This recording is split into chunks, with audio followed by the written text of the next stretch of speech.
Bien, seguimos aquí en FM Fénix, seguimos en Agenda Zona Norte y seguimos charlando con algunos de los candidatos que se van a presentar en las próximas elecciones. En este momento estamos hablando con Jorge Altamira, que es precandidato a diputado por Política Obrera. ¿Qué tal, Jorge? ¿Me escuchás?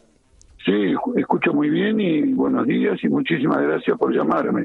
No, gracias a vos por atenderme. Yo me imagino debes estar bastante exhausto recorriendo las fábricas, los barrios, todos los distritos de la provincia de Buenos Aires. Me gustaría saber, cuando te encontrás con la gente, con los trabajadores, ¿cuáles son las inquietudes que vos notás? ¿Cuáles son los reclamos que hacen?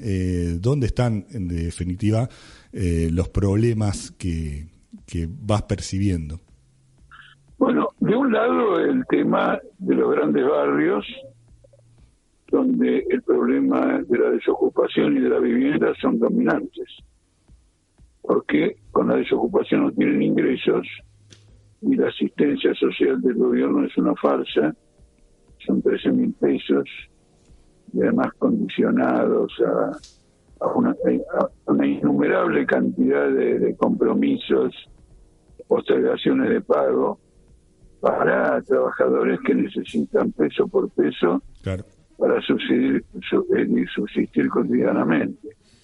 Luego en las fábricas ayer, en una fábrica muy importante de la zona de General Sarmiento, los trabajadores me comentaron lo siguiente: con la habilitación del transporte público, es decir, que ahora vos podés subir a cualquier colectivo sin que te pidan nada, sin restricciones, sí, las patronales están retirando las combis o retirando otros medios de transporte que se habían visto obligados a establecer cuando estaba el COVID a pleno, y a su vez querían que los trabajadores fueran a trabajar. Esto plantea un problema enorme, porque como los salarios son muy bajos, ahora el volver al transporte público representa una sobrecarga para el trabajador, más allá de la circunstancia de que un número muy pequeño de trabajadores vive cerca de las fábricas. Claro. ¿No es cierto? Es decir, que hay muchos trabajadores que uno dice trabajan 8 horas, pero no es verdad, porque tienen 1 hora y media de ida, 1 hora y media de vuelta, y ya son 11 horas. De algún modo las combis facilitan ese tema. Entonces una fuerte reivindicación que surge de mis conversaciones, de las ideas que intercambiamos en las fábricas, es esta de que debe mantenerse este sistema. Las patronales deben tener un sistema de transporte que no debe modificarse por el momento, más allá de que tengan deficiencias que los trabajadores exigen que se recuperen, porque por dos motivos fundamentales. En primer lugar, porque todos los días en el diario, si no es la ministra de Salud de la Nación, es el secretario de Salud o ministro de la ciudad, dicen que la variante Delta avanza, y que va a haber un episodio de este tipo. Entonces dicen que está cerquita. ¿Qué esperamos? ¿Que se contagien y se mueran y después ponemos las combis de nuevo? Claro. Es decir, esto revela una cosa muy interesante, la mezquindad patronal en función del beneficio. Es decir, si te pueden rascar la olla por un mango, te la rascan con independencia total, sin ningún interés por la vida precisa del trabajador. Bueno, después está el tema de las paritarias. Algunas paritarias le empatan a la inflación, otras se siguen encontrándose por abajo.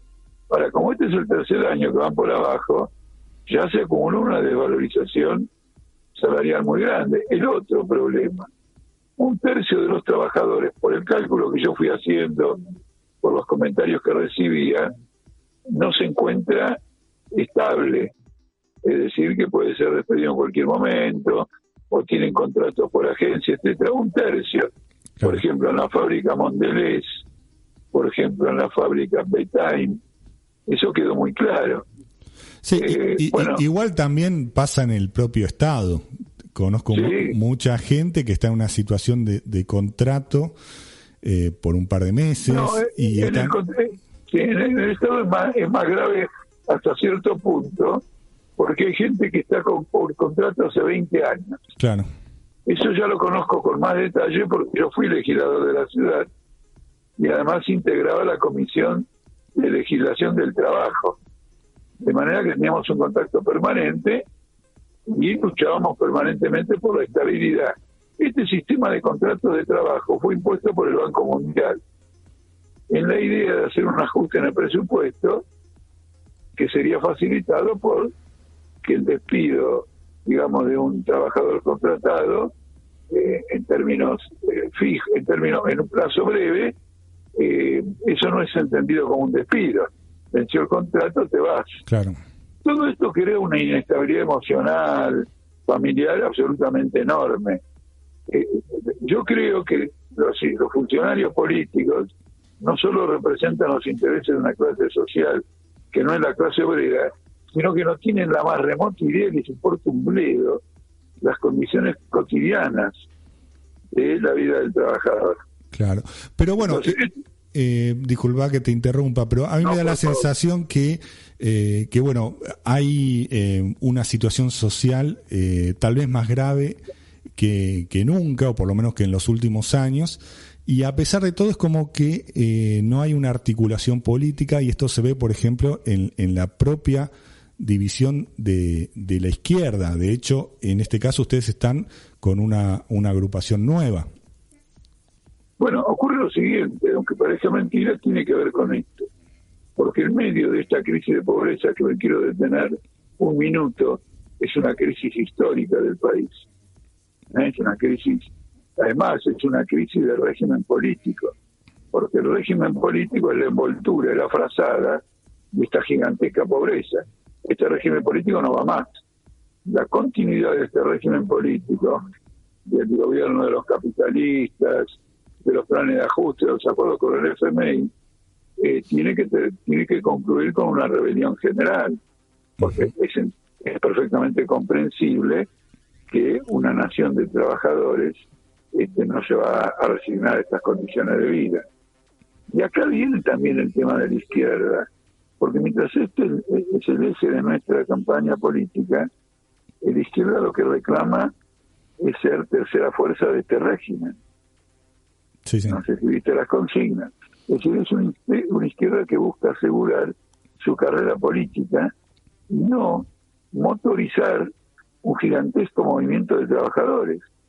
La izquierda tiene que poner un énfasis en particular, fuerte, enérgico, en señalar que no tiene intereses particulares, que ella no tiene un interés propio en tal o cual cosa, por ejemplo, ser la tercera fuerza, la cuarta, la quinta, lo que fuere. Tiene que mostrar que está enteramente volcada hacia organizar a los trabajadores para que se conviertan en una fuerza política lo suficientemente poderosa, no solo para mejorar su situación, sino inclusive para hacer un cambio político y social mucho más profundo. Ahora, a pesar de esto, nosotros entendíamos que igual, con estas diferencias políticas, debíamos presentar una sola lista y propusimos un paso de toda la izquierda. Sí. Ahora, es muy claro que el apetito parlamentario es lo que ha impedido esto, porque como cada uno quiere asegurarse una posición, un cargo, y bueno, está pensando en otra cosa. Y entonces cuando hay 5, 4, 3 fuerzas que se disputan, trata de llegar a acuerdos que le garanticen un cargo en lugar de un planteamiento político de conjunto que tenga, digamos, como objetivo esto. Fíjate, si hubiéramos ido unos pasos, nosotros hubiéramos expuesto esta posición, nos hubiéramos opuesto a somos la tercera fuerza, somos esto, qué grande que somos. Claro. Pero en esa discusión hubiéramos garantizado de todos modos que al final, cuando se vota a las PASO, sale una lista y el trabajador hubiera votado por aquella posición que le parecía más ajustada a lo que él mismo piensa. De modo que, a pesar de estas divergencias, en las condiciones en que había que luchar contra el Frente de Todos y contra los macristas, nosotros encontramos un camino para que lo que nos separa en el plano de la comprensión y de los planteos políticos no causar un perjuicio desde el punto de vista electoral. Pero esto no ha podido ser y es una manifestación, una vez más, de una izquierda que tiene intereses particulares. Entiendo. Y los socialistas, si tienen intereses particulares, dejaron de ser socialistas.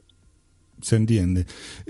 Hablando de las campañas, la tuya, que bueno, escuchamos acá en la radio, son muy breves, apenas 9 segundos, son una pequeñísima página para condensar una idea, giran en torno a la cuestión del FMI. En este momento, bueno, se están alternando en el poder, el Frente de Todos, Juntos por el Cambio, que de una posición o de otra, ambos coinciden en que dejar de pagarle al FMI sería, bueno, vendrían los 4 jinetes del apocalipsis o algo por el estilo. ¿Por qué desde la posición de política obrera el eje es despegarse del FMI y por qué no sería el apocalipsis ese despegue, digamos? No, es muy sencillo. En primer lugar, el apocalipsis es ahora. Yo no sé lo que entiende por apocalipsis los que hablan de esa manera. Ahora tenemos 50% de pobres y 60% de chicos pobres.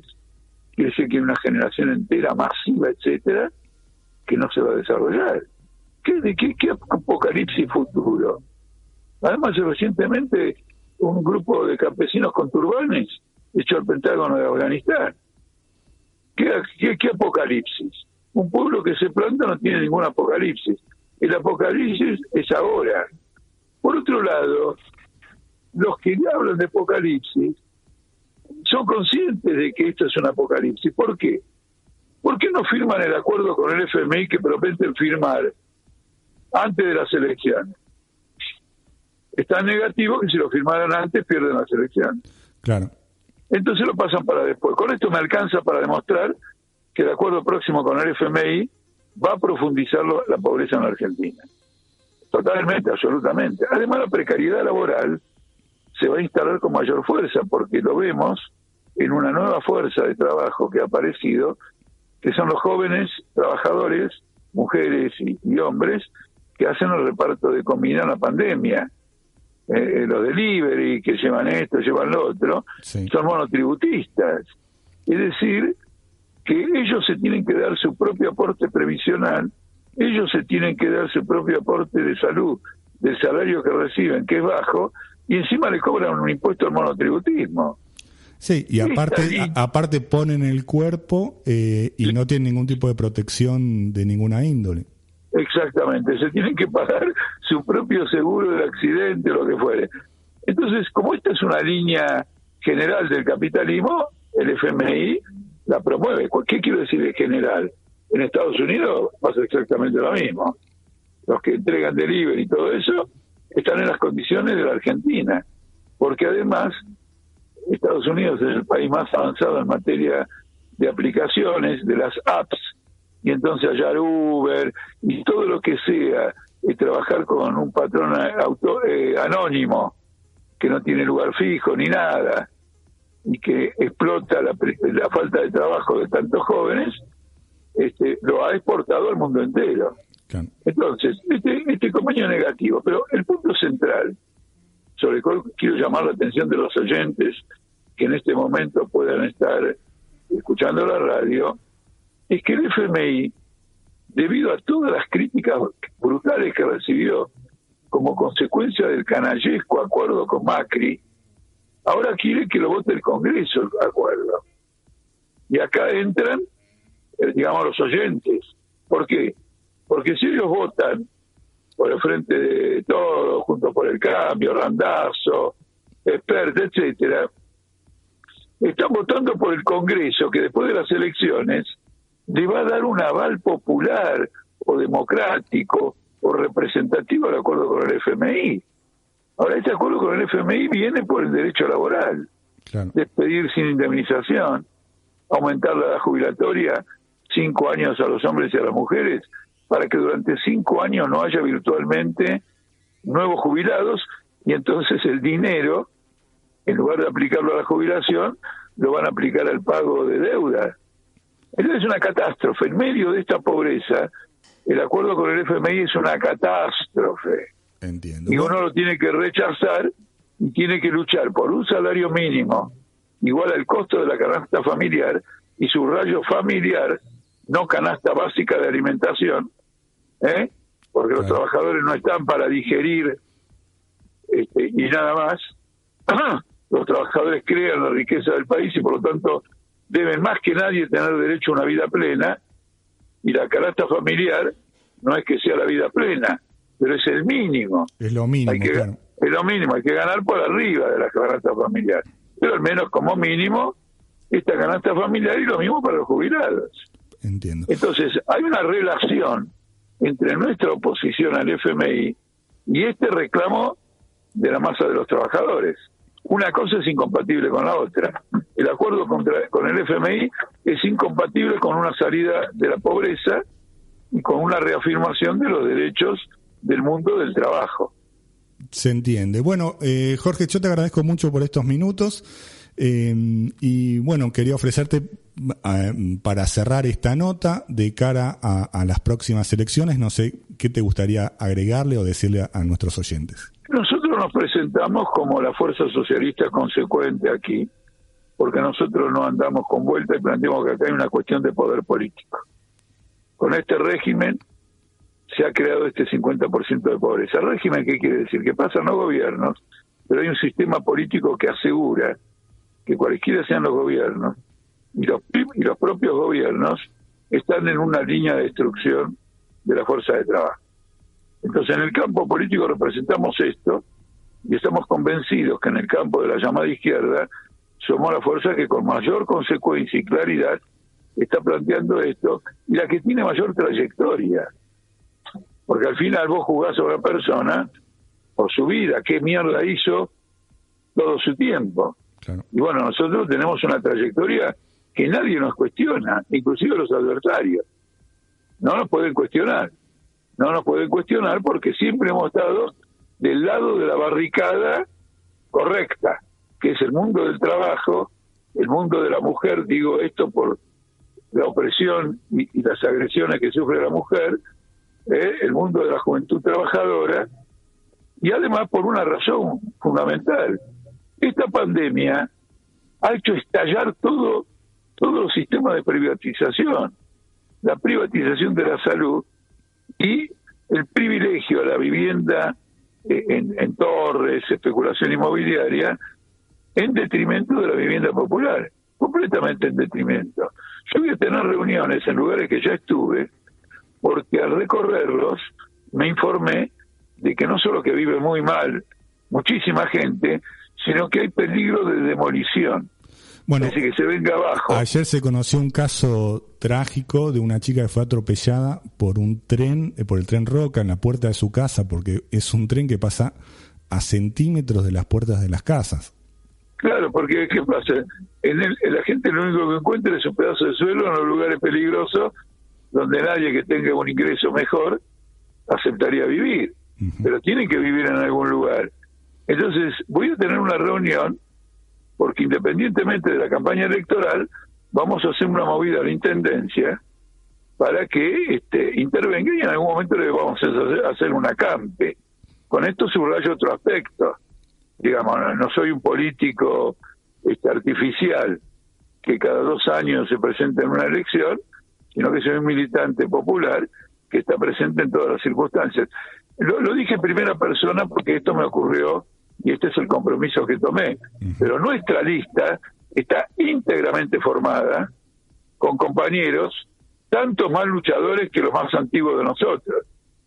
Y esto es un dato fundamental. Pero el planteo político es, no vamos a erradicar la pobreza si seguimos pagando una deuda externa, que por otra parte quiero decirle a la audiencia que el 40% de esa deuda externa beneficia a capitalistas argentinos, porque la palabra externa hace pensar que solo los grupos económicos internacionales tienen en su poder la deuda externa argentina. No, el 40% está dentro del país, y mientras ve toda la pobreza, presiona para seguir cobrando sus intereses alevosos y una deuda que, por otro lado, no ha beneficiado nada al país, porque no veo nada que se haya construido en este país, social o industrial, con la deuda externa.